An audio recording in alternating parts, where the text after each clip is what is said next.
साधना से ही साध्य मिलेगा। एक कॉमन बात है हमारे संसार में भी, कोई भी सामान आप जो चाहते हैं उसके लिए प्रयत्न करना होता है। बिना प्रयत्न के कोई सामान नहीं मिलता।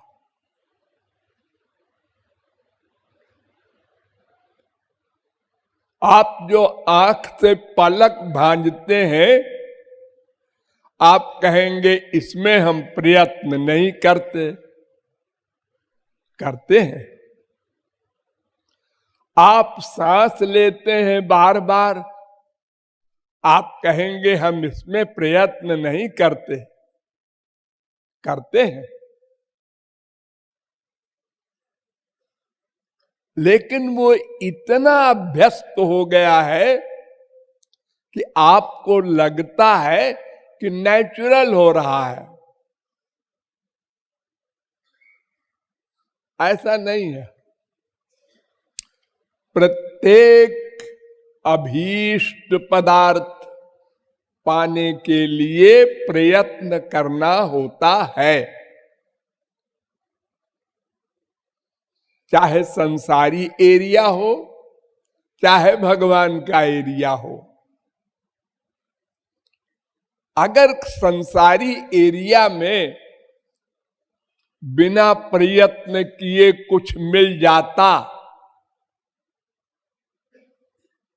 तो फिर ये संसार पत्थर बन जाता, जड़ बन जाता। और भगवत विषय में तो अगर कुछ करना न पड़े और लक्ष्य मिल जाए, ऐसा होता तो वेद से लेकर रामायण तक ये तमाम ग्रंथ उपदेश क्यों होते? इसका मतलब कुछ करने से कुछ मिलता है। हाँ, कहीं कहीं बिना किए भी मिल जाता है। आप कहेंगे वो क्या है? जैसे किसी ने आपको गोद ले लिया, वो अरबपति था, उसके संतान नहीं थी, आपको गोद ले लिया और आप अरबपति हो गए। आपने कुछ नहीं किया। तो ऐसा भी होता है कहीं कहीं, लेकिन नहीं, ऐसा होता नहीं है। आपको लगता है ये पूर्व जन्म के प्रारब्ध के किए हुए साधन का फल मिला है। थोड़ा सा प्रयत्न किया तो थोड़ा सा फल मिलना चाहिए। अधिक प्रयत्न करे तो अधिक फल मिलना चाहिए। लेकिन ऐसा तो नहीं होता। संसार में सब पूरा पूरा प्रयत्न करते हैं पैसा कमाने का। हर देश में जिंदगी भर प्रयत्न किया। एक लेबर ने 12-12 घंटे और रोटी दाल तरकारी भी नहीं परिवार को दे सका पूरे जीवन। तो देखो, प्रयत्न तो उसने बहुत किया। तो ऐसे केस जो होते हैं, ये पूर्व जन्म के किए हुए साधन का फल है। इसलिए साधन से ही साध्य मिलेगा। वो हमारी समझ में भले ही ना आवे, हमने पूर्व जन्म में इतनी अधिक साधना की थी कि 99% हम भगवान के पास पहुंच गए थे। 1% की कसर रह गई और हम मर गए। अब ये जन्म आया तो वो 99% तो हमको फ्री में मिल गया।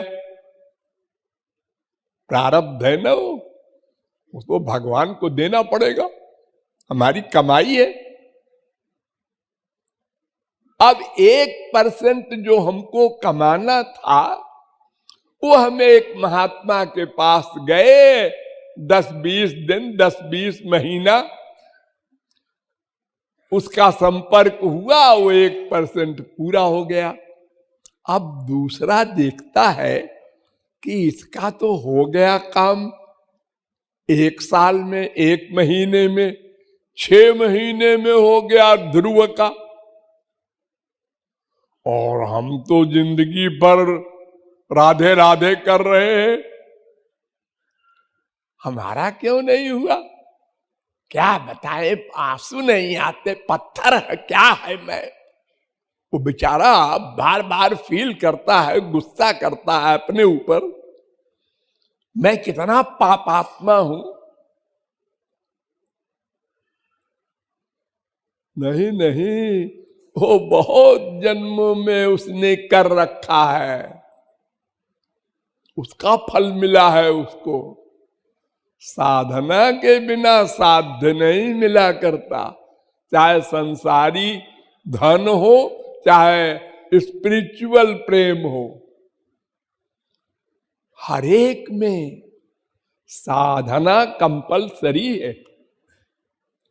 इसलिए कभी भी आप लोग आश्चर्य न करेंगे कि उसको इतना कैसे दे दिया गुरुजी ने और हमको थोड़ा क्यों दिया। ऐसा नहीं, देखो पानी बरसता है, हाँ, सारी पृथ्वी पर एक सा पानी बरसता है, हाँ, लेकिन जो पेड़ पैदा होते हैं, कोई चंदन का निकलता है, कोई नीम का, कोई बबूल का, कोई शीशम का, कोई फूल का, कोई कांटे का। ये क्यों? अब वे कहे कि देखो ये पानी बड़ा 2 आंख वाला है, उसने बरस करके कांटे वाला पेड़ पैदा किया, और हमारे ऊपर बरस करके फूल वाला। नहीं नहीं, वो तो बीज का कमाल है, पानी तो एक सा बरसा था। जैसा बीज है वैसे ही वृक्ष होगा। शास्त्रों वेदों में लिखा है, एष एव एनम साधु कर्म कारयति। ओ भगवान जीव से जिसको चाहता है अच्छा कर्म करवाता है। कौशिकी उपनिषद में ये मंत्र है, और जिसको चाहता है खराब कर्म करवाता है। ऐसा क्यों करेगा भला भगवान?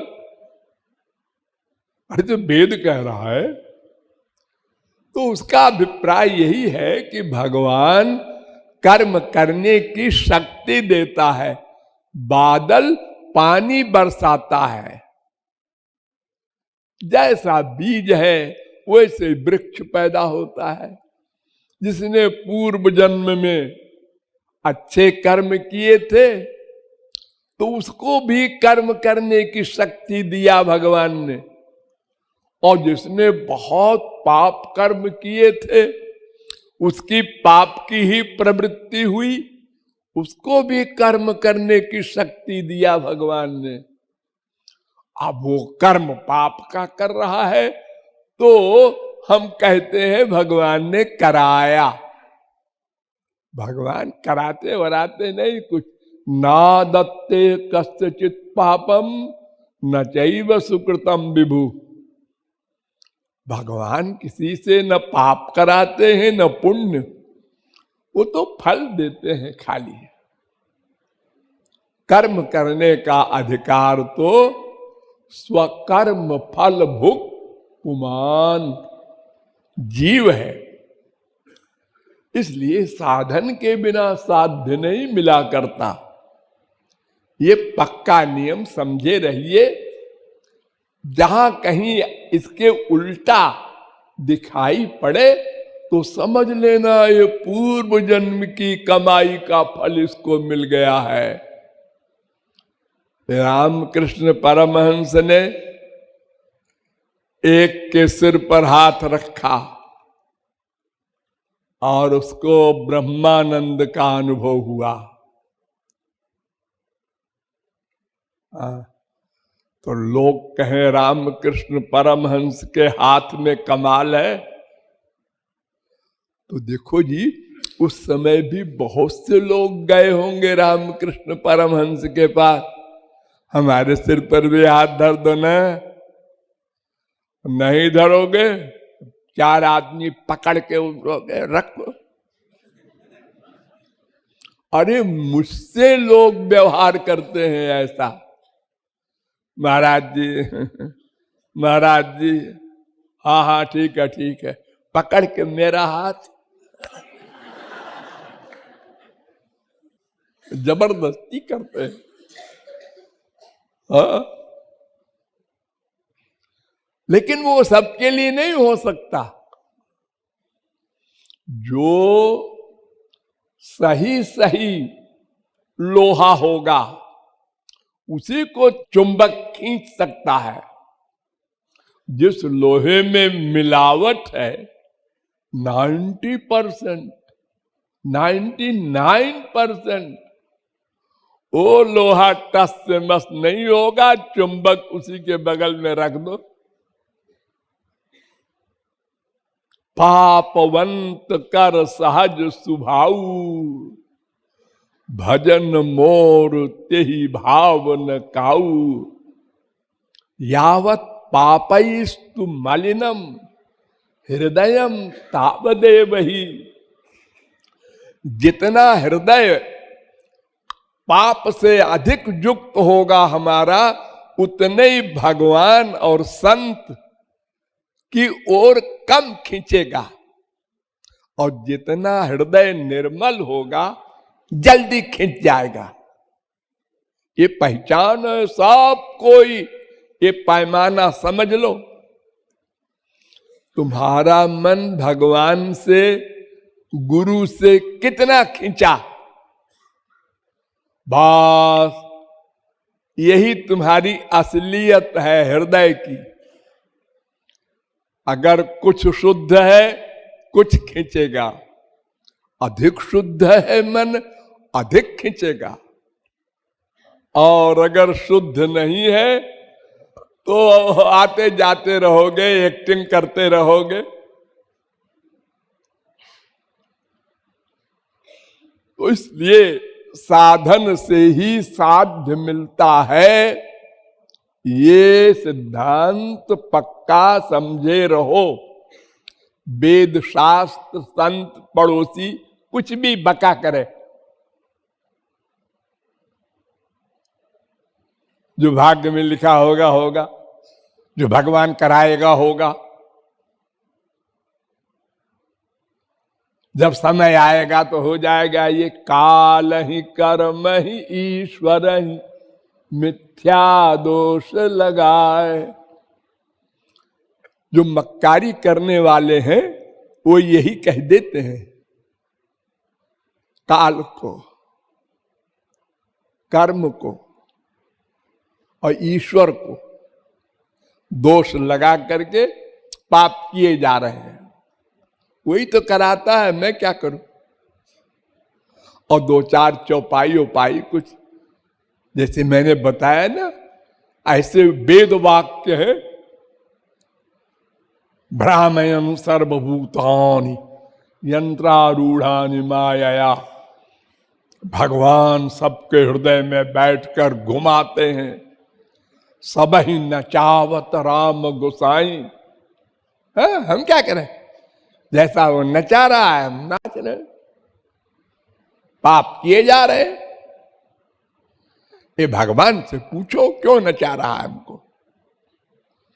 ऐसे सिद्धांत बनाकर जीव खूब पाप करता रहता है निर्भय होकर। ये नहीं चलेगा। साधन के बिना साध्य नहीं मिलेगा, साधन करना होगा। राधे